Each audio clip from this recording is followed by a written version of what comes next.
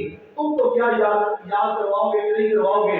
میں رسول اللہ صلی اللہ علیہ وسلم کی حدیث پڑھ کے یہ بات آپ کے گھروں میں پہنچانا چاہتا ہوں.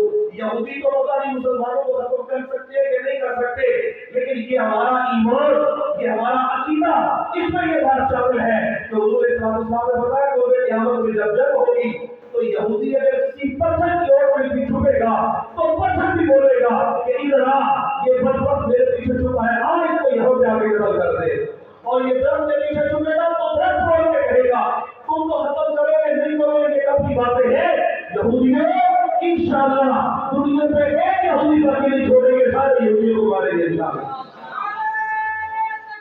اللہ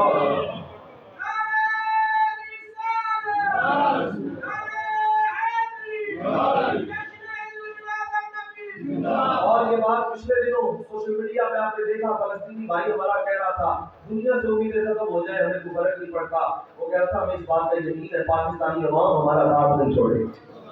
پاکستانی عوام ہمارے حکمرانوں کا نہیں اس نے کہا، ہمارے حکمرانوں نے جو رد عمل دیا دبے الفاظ میں وہ مذمت کر رہے ہیں کہ بچائیے کھول ڈول کے کہے. اگر وہ امریکہ کا صدر وہ کیا ہے اس کا نام وہ جو بائیڈن وہ کہتا ہے ہم اسرائیل کے ساتھ کھڑے ہیں تو پوری امت مسلمہ کو چاہیے کہ اگر تم کفر ہو کے اسرائیل کے ساتھ کھڑے ہو تو ہم مسلمان ہو کے فلسطینیوں کے ساتھ بھی کھڑے ہیں. اور جہاں ہماری ضرورت پڑے ہم حاضر ہوں گے انشاءاللہ. مال کی ضرورت پڑے پھر بھی دیں گے انشاءاللہ. ہمیں پکارا گیا اور ہم انشاءاللہ جہاں پر ہو سکا اور اگر ویزے ایشو کر دیے جائیں مجاہدین کی بھرتی شروع کر دی جائے پاکستانی عوام پیچھے نہیں رہے گی، جہاد کے لیے بھی جانے کے لیے تیار ہے انشاءاللہ. تیار ہے یا نبی یا سیدی مرشدی یا نبی یا ہے غلام ہے رسول ہے غلام یہ رسول میں موت بھی قبول ہے یہ رسول میں موت بھی قبول ہے. لبیک لبیک الجہاد الجہاد لبیک لبیک لبیک الجہاد الجہاد. اتنا تگڑا نعرہ حضرت صاحب نے لگایا، آپ نے جواب کو نہیں اتنا تگڑا دیا. آپ نعرے کا جواب تگڑا نہیں دے سکتے تو وہاں جا کے کون لڑے گا؟ آپ سے یہ بتائیے. لبیک لبیک الجہاد الجہاد لبیک لبیک. آپ کو سلامت رکھے. یہ ہمارا نظریہ، یہ ہمارا ارادہ ہے اور اس کے صرف جمع خرچ نہیں، یہ دجل تلبیس نہیں ہے، یہ دعوے نہیں ہے. اگر شوق ہے تو یہ عمل کر کے بھی دیکھ لیں انشاءاللہ ہم حاضر ہوں گے. ہر طرح پہلے بھی حاضر تھے اب بھی حاضر ہیں اور پاکستانی عوام اپنے فلسطینی بھائیوں کو اکیلا نہیں چھوڑے گی انشاءاللہ جب تک جہاں تک ہم سے بن پڑے. یہ تو حکومت پاکستان کو چاہیے کہ یہ کھولے اور تمام ویزے اوپن کرے. پھر دیکھتے ہیں کہ یہ جمع خرچ ہے. اور پچھلے دنوں ایک میں صدارت کو دیکھ رہا تھا، وہ کہتے تھے کہ وہ بھی بیٹھ کے باتیں کرتے ہیں ہوا میں اور یہ کہتے ہیں کہ یہاں ہو جائے گا وہاں ہو جائے گا، ان کے پاس میزائل پڑے ہیں. میں کہتا ہوں جو رب 313 کو 1000 کے مقابلے میں شکست دے سکتا ہے تو وہ آج بھی پتہ دے سکتا ہے. آج مسلمانوں کو پتہ. اور مسجد اقصیٰ تمہیں یوں ہی دے دیں کہ ہم یوں ہی مل جائے گی تمہیں پلیٹ میں رکھ کے. مسلمانوں کا شعار ہے مسجد اقصیٰ اور یہاں حضرت عیسیٰ علیہ السلام کی نشانیاں، یہاں حضرت موسیٰ علیہ السلام کی نشانیاں، یہاں نبی اکرم صلی اللہ علیہ وسلم کی نشانیاں. تو سنو آج یہ یہودی سمجھتے ہیں حضرت موسیٰ کو مانتے، تم کہاں سے مانتے ہو؟ کتابیں تبدیل کر کے بیٹھے ہوئے ہو.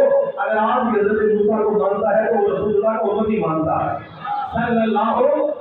عیسائی آج کہتے ہیں کہ ہم حضرت عیسیٰ کو مانتے ہیں، ان کی انجیل کے 4 حصے بنا کے بیٹھے ہو، تعلیمات کو بدل کے بیٹھے ہوئے ہو. اور جن یہودیوں نے تمہارے نبی کو شہید کرنے کے لیے سازش تیار کی تھی آج ان کے ساتھ گٹھ جوڑ بنا کے بیٹھے ہو اور پھر تم کہتے ہو حضرت عیسیٰ کے رکھنے. علماء بیٹھے پوچھیں ان سے. ہمارا نظریہ یہی ہے وما قتلوه وما صلبوه ولكن شبه لهم. حضرت عیسیٰ علیہ السلام کو سولی نہیں چڑھایا گیا نہ انہیں قتل کیا گیا، بلکہ وہ جو سازش کر کے لے کے آیا تھا اللہ نے اسی کو حضرت عیسیٰ کی شکل دے دی اور اپنے نبی کو آسمانوں پہ زندہ اٹھا لیا. یہ نظریہ ہمارا. ایک نظریہ عیسائیوں کا ہے، وہ کہتے ہیں حضرت عیسیٰ کو سولی پہ چڑھایا گیا، آپ شہید ہو گئے، پھر 3 دنوں کے بعد دوبارہ زندہ کیا گیا، پھر آسمانوں میں اٹھایا گیا. یہ اختلاف ضرور ہے، پر یہاں کے سارے متفق ہیں کہ آسمانوں میں اٹھا لیا. اور یہ بھی متفق ہے کہ وہ جو شہید کرنے کے لیے سازش کرنے والا تھا وہ یہودی تھا. آج کا اگر کوئی حضرت عیسیٰ کو ماننے والا یہودیوں کے ساتھ گٹھ جوڑ کر کے بیٹھے ہوئے تو شرم زندوں کو مرے کہ وہ تو تمہارے نبی کو شہید کرنے کی سازشیں کرتے رہے، تم ان کا ساتھ دیتے پھرتے ہو اور ان کو جا جا کے تو تمہارے ساتھ کھڑے ہیں. یاد رکھو اگر تم اسرائیل کے ساتھ کھڑے ہو تو ہم فلسطین کے ساتھ کھڑے ہیں انشاءاللہ، اور ہر طرح سے کھڑے ہیں انشاءاللہ. اور یہ بیت المقدس مسلمانوں کا ہے اور ہمیشہ ہمارا رہے گا انشاءاللہ. یہ وقت آیا ہمارے پاس، تو مت سمجھے کہ شاید یہ شہادتیں ہو رہی ہیں، یہ لوگ زیادہ شہید کیے جا رہے ہیں. تو میں آپ سے سوال کرتا ہوں، امام علی مقام 72 لوگوں کو لے کے میدان کربلا میں پہنچے، بظاہر سارا خانوادہ شہید کروایا. یزید زندہ بچ کے اس کا لشکر چلا گیا اور فتح کو جو ہے وہ نگارے بجاتا ہوا چلا گیا. اور آپ ایمانداری سے بتانا صاحبان ایمان بیٹھے ہیں، یزید جیتا ہے کہ حسین جیتے ہیں؟ مطلب یہ ہے جس کا مقصد زندہ رہے وہ جیتا ہے. شہادتوں سے کیا فرق پڑتا ہے؟ وہ 72 شہید ہوئے، اللہ نے ان کو مقام دیا، پر مقصد زندہ ہے جو آدمی امام حسین کا زندہ ہے. اگر فلسطینی شہید زیادہ ہو رہے ہیں تو یاد رکھنا مقصد انہی کا زندہ رہے گا، مقصد اسلام کا زندہ رہے گا، مقصد محمد مصطفیٰ کا زندہ رہے گا صلی اللہ علیہ وسلم. اور میں یہ جذبہ ایمانی لے کر اور پوری امت کو یہ پیغام بتائیں، اب وقت ہے اپنی امت حضور صلی اللہ علیہ وسلم کی اس امت کو یہ بکھرے ہوئے شرازے کو اکٹھا کرنے کا اور اپنے مسلم دوستوں اپنے بھائیوں کی آواز بننے کا. بنے گا انشاءاللہ. میں یہاں سے یہ بات شروع کی کہ اگر کانٹا بھی چبھے امتی کو تو تکلیف حضور کو گنبد خضرا میں ہوتی ہے. تو جہاں اتنے ظلم توڑے جا رہے ہیں بچوں کے اوپر ظلم، یہ کہہ رہا تھا امریکہ کا صدر پرسوں کہہ رہا تھا کہ 40 بچوں کو انہوں نے جو ہے وہ مارا ہے. اگلے دن وائٹ ہاؤس نے اس کی تصدیق کیا کہ ہمارے صدر کو غلط کانشیس نے غلط کہا ہے. وہ جو مجاہدین جنگ کرنے کے لیے جہاد کے لیے نکلے ہیں انہوں نے عورتوں کی حفاظت بھی کی ہے، بچوں کی حفاظت بھی کی ہے کہ ہم تو اس نبی کے ماننے والے ہیں جو کہتے ہیں جنگ میں جانا تو عورتوں کو قتل نہ کرنا، بچوں کو قتل نہ کرنا، بوڑھوں کو قتل نہ کرنا. تو پھر تم جس دین کا اور تم جس مذہب کا اور تم جس اخلاقیات کا درس دیتے ہو وہ کہاں ہے؟ اور ہمارے جذبے تو اتنے جمع ہیں کہ چھوٹے سے بچے کو ماں اٹھا کے آنکھوں میں آنسو نہیں ہے وہ اللہ اکبر کا نعرہ لگاتی ہے، وہ لبیک کا یا سا کا نعرہ لگاتی ہے. تو یہ جذبہ کبھی ختم ہونے والا نہیں ہے انشاءاللہ. ہم بیت المقدس تم سے لیں گے اور یہ مسلمانوں کا شعار ہے اور انشاءاللہ یہاں پہ اسلام کا نعرہ ہی ملے گا. ایسا نہیں کبھی ہو سکتا. ایک آخری بات اس عنوان سے کر کے بات کو آگے بڑھاتا ہوں. یہ گریٹر اسرائیل کا نقشہ جو انہوں نے گوگل کے اوپر دیا، سرچ کیجئے گا جا کے. یہ کہتے ہیں ہم گریٹر اسرائیل بنا رہے ہیں اور ہم جو ہے وہ حدود جو انہوں نے شامل کی ہے اس کے اندر مدینہ منورہ کو بھی شامل کیا ہے. اسرائیل کی حدود کے اندر مدینہ منورہ کو شامل کر رہے ہیں اور یہ کہتے ہیں کیونکہ ہمارے بھی وہاں قبیلے تھے، بنو قریظہ بھی تھا، بنو قینقاع بھی تھا، بنو نذیر بھی تھا، تو یہ مدینہ بھی ہم لیں گے. تو یاد رکھنا تم مدینے کو میرے یہاں سے بھی دیکھو، حضور کی امت کی تمہاری آنکھوں کو نگاہ کے بارے رکھیں گے انشاءاللہ. ہم نے یہ جوانیاں حضور کی ختم نبوت کے لیے رکھی ہیں، یہ حضور کے گنبد خضرا کے لیے ہے. کوئی نظر میرے یہاں سے یہاں تو دجال نہیں جا سکے گا. تم کون ہوتے ہو؟ یہ تو میرے حضور کی خبریں ہیں. اس لیے یہ جو بھی کرتے رہے ہم نے اپنے نبی سے وفا کے لیے کھڑے ہونا ہے. میرے حبیب پیار کرتے امت کے ساتھ اور ایک ایک فرد کا درد سینے میں موجود ہونا چاہیے. اقبال نے کہا تھا کہ چین و عرب ہمارا، ہندوستان ہمارا، مسلم ہے ہمدرد ہے سارا جہاں ہمارا. یہ پاکستان کی باؤنڈری لائن کا نام نہیں ہے. جہاں جہاں مسلمان ایک بھی کلمہ گو ہے وہ بھی اسلام کی سرزمین ہے، وہ مسلمان بھی ہمارا ہے، سرزمین بھی ہماری ہے. اور یہاں پر نعرہ لگے گا تو محمد مصطفیٰ کا نعرہ لگے گا صلی اللہ علیہ وسلم. آگے ارشاد فرمائے حدیث علیکم میرا محبوب. اب حدیث کا معنی علماء بیٹھے ہیں بڑے، میں اختصار کے ساتھ اور بڑے دبے لفظوں کے ساتھ بڑے ادب کے ساتھ حدیث کا معنی کر رہا ہوں. اگر میرے اور آپ کے لیے لفظ بولا جائے تو اس کا معنی لالچی بھی کہہ لیتے ہیں، لیکن چونکہ شان حضور کی بیان ہونے والی ہے تو ترجمہ بھی اسی ادب کے ساتھ کیا جائے گا. حدیث کا معنی ہے، حدیث اسے کہتے ہیں جس کا دل نہ بھرے، دل نہ بھرے، دل نہ بھرنے کو حرص کہتے ہیں. اللہ فرماتا ہے حدیث علیکم میرا محبوب مومنوں پر حدیث ہے. ہم بھی حدیث ہیں، حضور بھی حدیث ہے، پر فرق یہ ہے دل ہمارا بھی نہیں بھرتا، دل حضور کا بھی نہیں بھرتا. ہمارا دل لے لے کے نہیں بھرتا، حضور کا دل دے دے کے نہیں بھرتا. علیکم. حضور حدیث اس معنی میں ہے کہ حضور دیتے چلے جاتے ہیں اور فرماتے چلے جاتے ہیں کہ مانگو، آؤ میری بارگاہ سے جو مانگنا چاہتے ہو مانگتے چلے جاؤ، تمہاری مرادیں پوری ہوتی چلی جائیں. حدیث علیکم بالمؤمنین رؤوف رحیم. فرمایا میرا نبی رؤوف بھی ہے، میرا نبی رحیم بھی ہے. بڑے سے بڑے گناہگار بھی آتے ہیں یہاں سے معافی کا پروانہ لے کے چلے جاتے ہیں. یہاں بادشاہ آئے، حضرت میر حمزہ کی شہادت کا وہ جو بدلہ لینا تھا، قتل کا حکم ہو چکا تھا لیکن معاف کر دیا. فرمایا میرے سامنے نہ آنا لیکن معاف کر دیا ہے، تجھے بھی معاف کیا، تجھے بھی معاف کیا. رؤوف اور رحیم کے ماننے والے حضور کے ملاد کی محفل سجا کے بیٹھے ہیں. اور ساتھ ہی الفاظ میں کہہ رہا ہوں، مجھے سمجھ بیٹھ رہا ہوں، اپنے اندر معاف کرنے کا جذبہ پیدا کرنا چاہیے خود کو، اور اس بات کے اوپر تیار کریں، لوگوں کو معاف کرنا سیکھیں. ایک حدیث پاک حضور صلی اللہ علیہ وسلم نے ارشاد فرمایا قیامت کے دن ایک شخص آئے گا، اللہ تعالیٰ فرشتوں کو فرمائے گا فرشتوں رہنے تو اس کے نامہ اعمال کو نہ تولنا، بلا حساب ہی میں نے اسے بخش دیا ہے. وہ کہے گا خدا بات کیا ہے، مجھے کیوں بخشا جا رہا ہے؟ اللہ فرمائے گا یہ تو تیری عادت تھی دنیا میں کہ روزانہ جو کوئی تکلیف پہنچاتا تھا تو اسے میرے لیے معاف کرتا تھا. تجھے تکلیف ہوتی تھی، تجھے ضرورت تھی، ساتھ کے باوجود میرے بندوں کو معاف کرتا تھا. دنیا میں بندہ ہو کے میرے بندوں کو معاف کرتا رہا، آج میں رب ہو کے تیرے سارے گناہ معاف فرما دیے. معافی کا جذبہ اور معاف کرے تو بدلہ لینے کی نیت سے نہیں. یہ نہیں کہ بھائی جڑے میں دندا چلے آیا تو تبدیل آ دے لا صلح کر لو، صلح نہیں. معافی کا جذبہ، رافت کا معاملہ، رحمت کا معاملہ، رحیم ہونے کی جو صرف حضور صلی اللہ علیہ وسلم کی ہے. حضور کی سیرت پاک کی جھلک اس کو دیکھیں اور اپنے آپ کو اس بات کو بند کر لیں. حضور کے ساتھ پیار کرنا ہے اور سچے والا کرنا ہے، صحیح والا. حضور کے دین کے ساتھ محبت، حضور صلی اللہ علیہ وسلم کے دین کے ساتھ محبت جو کرنی ہے، جو جذبہ رکھنا ہے وہ ایسا ہو کہ دنیا دیکھ کے سمجھے کہ یہ کوئی دیوانی قوم ہے جو حضور کا نام لگاتی ہے. اور جب یہاں تک بات پہنچ جائے لوگ ہمیں دیوانہ کہنا شروع کرتے تو انشاءاللہ اللہ اسلام کو سربراہی عطا فرما دے گا. اللہ تعالیٰ کی بارگاہ میں بار دیگر دعا ہوں اللہ کی علماء کی امامت باعث برکت بنائے. حضرت اللہ حضرت علامہ مولانا فیض اخلاص محبت علامہ ایاز صاحب القادری مدد العلی آپ کا ہم سب کو دعوت دینا، اس گھر میں محفل سجانا، اللہ یہ سب کچھ قبول فرمائے. یہ شاد اور آباد رہے گلشن، حضرت سدا بہار رہی اس باغے، ایتھے کلی خزانہ آوے، قوم فیض ہزارہ تائیں، ہر بھوکا پھل کھاوے. اللہ اس نسل میں حضور کے عاشق پیدا فرمائے، حضور کے دین کے علماء پیدا فرمائے. کی محمد و باتوں میں ہم دے رہے ہیں یہ جہاں چیز ہے کیا لوگ غلط دے رہے ہیں.